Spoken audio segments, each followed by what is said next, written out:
Olá, pessoal. Nesse vídeo a gente vai falar sobre as fases, o formato e a dinâmica de um laboratório de mudanças, né? Então, nos vídeos anteriores a gente falou um pouco sobre o que era um laboratório de mudanças, sua fase, a sua base filosófica, a sua base teórica, e agora a gente está começando aqui a entrar na parte um pouco mais prática, né? Então, falamos aí na parte teórica que o laboratório de mudanças ele tem o maior dos seus potenciais é promover o aprendizado expansivo, né? O que era o aprendizado expansivo? É expandir o objeto da atividade, o seu propósito, sua motivação, aquilo que se quer alcançar com naquela atividade, aquilo que está se transformando, né? E a gente viu que tinha algumas fases. E essas fases, só para lembrar aqui, eram questionamento, análise, modelagem, examina, né? A pessoa testa, examina, implementa, depois ela reflete, consolida e dissemina aí esse novo modelo que foi criado, né? E aqui, esse modelo que a gente está vendo, essas fases, elas refletem muito o ciclo de aprendizado expansivo, né? Então, na primeira fase do laboratório de mudanças, o objetivo é mapear a situação, né? Então, se apresenta dados do espelho, né? E se vai mapear. E a pergunta aqui, o principal objetivo é promover o comprometimento das pessoas, né? As pessoas vão perceber que existe um problema, né? Então reconhecer que algo precisa ser feito, que algo precisa ser modificado e estabelecer aí um compromisso, se comprometer com a mudança. Então, essa é a fase aí de mapeamento.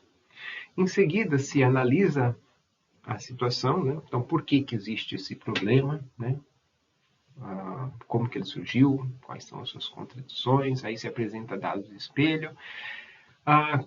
E aí isso envolve também fazer uma representação do seu sistema atual, como é que estamos trabalhando hoje, como é que trabalhamos no passado, né? E quais são os problemas e contradições que estamos enfrentando agora no presente, né?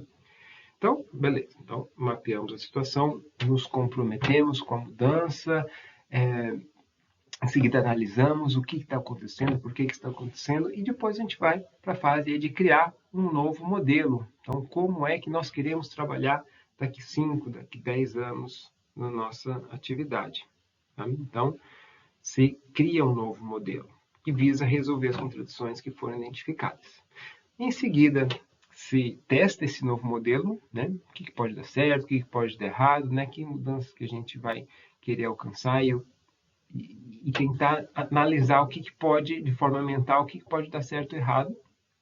Em seguida, que é a quinta fase, implementar, colocar em prática aquele novo modelo, né? Então, o que a gente coloca? Toma ações agentivas de começar a implementar o modelo. E uma vez que ele foi implementado, se consolida, se faz uma reflexão, né? Se mostra que visa sistematizar o que se aprendeu e em seguida aí divulgar para as outras pessoas aí o que é que se aprendeu. Tá? Então essas são as 6 fases do laboratório de mudança. O formato. Qual que é o formato? Como é que a gente vai dispor, né? Se a gente tirar um raio-x da sala. Então esse formato que a gente está vendo aqui, ele é um formato que foi proposto em 1996, muito provavelmente baseado aí nas primeiras intervenções, mas eu diria que essa é a ideia, né? Quais são as ideias aqui que a gente tem que extrair? Então, uma delas, as pessoas são colocadas em forma de U, né?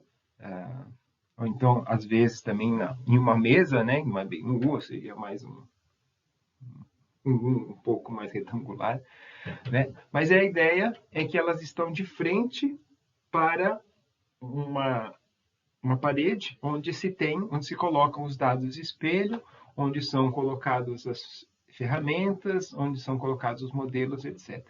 Então, elas ficam nessa disposição.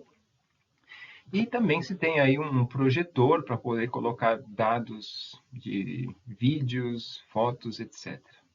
E aqui o que a gente pode observar aqui é que existem 3 colunas e 3 layers, 3 níveis, né? Então, tem o nível do passado, presente e futuro, e temos a coluna dos dados espelho, ideias e ferramentas intermediárias, e modelos, no lado esquerdo, modelos e visão. Então, qual que é a ideia básica? Que as pessoas elas vão se movimentar em diferentes layers. Né? Elas vão para o passado, do presente para o passado, volta para o presente, vão para o futuro, e vão, então, esse movimento, vai haver um movimento temporal e também um movimento em nível de abstração, de dados concretos do presente.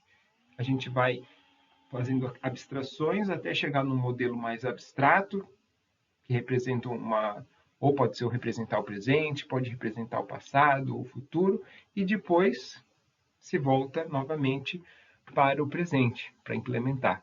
Tá? Então, o que a gente, novamente, esse formato, o que é importante aqui? A disposição, né? Que é, então, as pessoas qual que é a ideia? Que elas se possam ver e discutir uma outra, por isso que essa ideia do U, né? E também elas possam ver e se confrontar com o material que é apresentado, tanto os dados espelhos como os segundos estímulos, que são as ferramentas que são dadas a eles. Tá? Então, esse é o formato. Finalmente, aqui, a dinâmica, se a gente for pegar aquele formato, aquele slide anterior, onde temos os 3 layers e as 3 colunas, a gente vai ter essa trajetória, né? Esse esquema que vocês estão vendo. Né? Então, nós temos aqui, novamente, a coluna de espelhos, a coluna de ideias e ferramentas intermediárias e a coluna de modelos e visões que já são mais abstratos. Nós temos os 3 níveis aí, presente, o passado e o futuro. Tá? Então, geralmente, se a gente for combinar aquela primeira imagem que a gente viu, que são as fases, com o formato, a gente vai ter isso que a gente está vendo. Aqui vou dizer que seria tipo de um mapa, né, do passo a passo de um laboratório, mas eu já antecipo que cada laboratório é diferente. Então, pode ser que as pessoas... E não é raro que, por exemplo, na primeira sessão, as pessoas já falam sobre a solução, ou seja, elas já passam do presente direto para o futuro.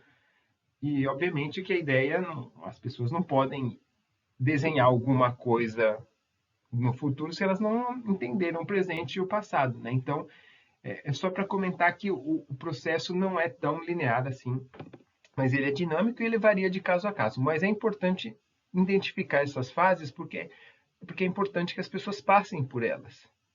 Né? Mesmo que não seja nessa sequência que a gente vai falar agora, mas é importante que elas passem por essas fases. Então, como é que geralmente se começa ou se conduz um laboratório? Então, se começa na primeira sessão aí trazendo dados espelhos do presente. Então, se começa no presente, nesse layer da direita, que seria os dados do espelho, se apresentam dados espelhos aí, podem ser um vídeo com os problemas que estão ocorrendo, ou frases, né, falas de pessoas, falas do cliente, falas do que a gente pode chamar de objeto, né? E aí as pessoas vão analisar, começar a passam para um nível de abstração maior ainda no presente e tentando, por exemplo, fazendo uma lista, né, dessas ideias, quais são os principais aí problemas que a gente está tendo. Faz uma listagem aí. Em seguida, pode-se passar para o nível 3, que é fazer uma análise trazer dados espelhos do passado. Então, a gente volta para a coluna aí de dados espelho, só que agora do passado, e tenta-se fazer um sentido, né? O que a gente... Quais são as principais mudanças que estão ocorrendo aí, quais são os eventos críticos, tentar fazer uma linha do tempo, que seria já a ideia do meio, né? Essa coluna do meio de ideias e ferramentas do passado. Em seguida, se passa para o 5, que é tentar formular o modelo do sistema de atividade do passado e as contradições, em seguida, para o nível 6, voltando para o presente, quais são as contradições aí que esse modelo de sistema de atividade ele enfrenta, né? Então a gente já está a gente volta para o presente, quais são as contradições que existem hoje, né? Número 6, e baseado nessas contradições que existem hoje, se visualiza, se desenha um modelo futuro. Então, olha, um modelo do sistema de atividade. Então a gente está aqui, ó, coluna, modelos e visões, que é mais abstrato. Viemos do passado, né, com a análise histórica, chegamos no presente e, baseado nesse modelo do presente com contradições, a gente vai desenvolver um modelo do futuro, já que já não tenha mais contradições, né, que com as soluções, com os novos elementos do sistema, com um novo objeto que vai resolver essas contradições. E em seguida a gente começa a ir para o lado direito, que é ir para o concreto. Então, como é que eu vou implementar essas ideias, esse novo modelo? Que tipo de como cada elemento dele, como cada prática, quais ferramentas que eu vou precisar para implementar ele, até chegar aí na sua prática, como que eu implemento ela na prática, né? Mas eu volto a citar, a enfatizar aqui, que cada caso de implementação de um laboratório de mudanças, ele é específico, ele tem um contexto social, cada facilitador é diferente, cada situação, cada dia é diferente, né? Então, é difícil de generalizar que vai ser exatamente 1, 2, 3, 4, 5, etc. Isso daqui é um modelo que vamos chamar de idealizado, né? E que a gente vai tentar, quando faz o planejamento, tenta seguir esse modelo, né? Não quer dizer que a gente vai ter que ficar restrito a ele, né? E o que é importante ressaltar aqui é que essas fases, elas são importantes. Mesmo que não siga essa sequência do 1 para o 2, que eu vá para o 3, mas não, eu posso ir para o 6. Mas a ideia é que se passe por essas fases. Senão, se corre o risco de, por exemplo, não vou passar no passado, não vou fazer análise do passado. Eu já vou do presente direto para o futuro, e eu esqueço esse nível do passado, eu acabo não tendo uma análise profunda das contradições. Eu vou ficar só olhando a superfície, né? Ou mesmo outro exemplo, né, de uma intervenção aí que a gente experimentou, que é que eu vou até o ponto 7 e eu não vou para o 8 e para o 9, ou seja, eu fico na visão, eu crio um modelo abstrato e não vou concretizar, não chego na discussão de como implementá-lo na prática, quais ferramentas que eu preciso, que tipo de mudanças concretas que eles vão ter que ser realizadas, etc. Então, desse mapa, né, que a gente comentou, é importante de que passemos por todas essas 9 áreas aí que nós estamos vendo. Ok? Então, no nosso próximo vídeo, a gente vai falar sobre a preparação e planejamento de um laboratório de mudança. Não perca.